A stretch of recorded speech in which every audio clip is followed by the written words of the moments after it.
So guys, ngayon magluluto tayo ng kaldereta guys. Yan. Ayan mga gagamitin natin ingredients. Ayan. Napakuluan ko na, malambot na yan. Ayan. Napalambot ko na yan. Kaya magigisa na lang tayo. Ito muna natin na ating pamana. Ito ako magkakaldereta guys. Yan. Uula ko muna ito. Wait lang. Lapit ito eh. Ayan. Pati na natin muna. Natin itong margarine. Ayan. Ang natin yung margarine.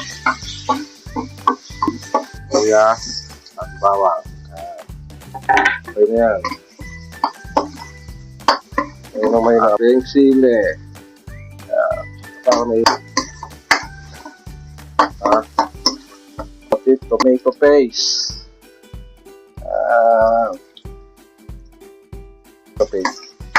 Dahil na rin tomato paste.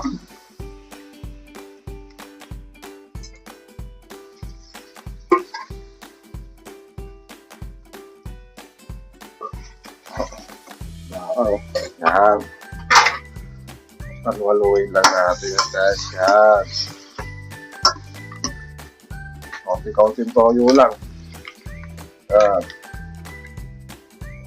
Sarap. Ang ating keso. Keso. Dudurog na lang yun dyan. Ng konting tomato sauce. Papula, konti lang. Konti lang tayo, Reno.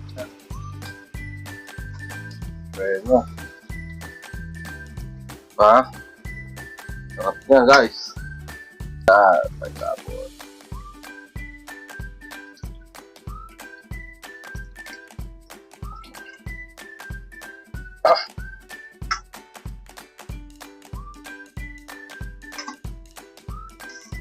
Ng paminta.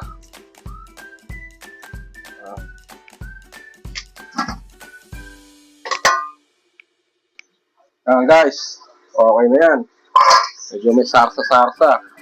Ilagay na natin itong yan. Ilagay natin yan sa atong belt paper. Yan, belt paper. Lagay na natin yan guys.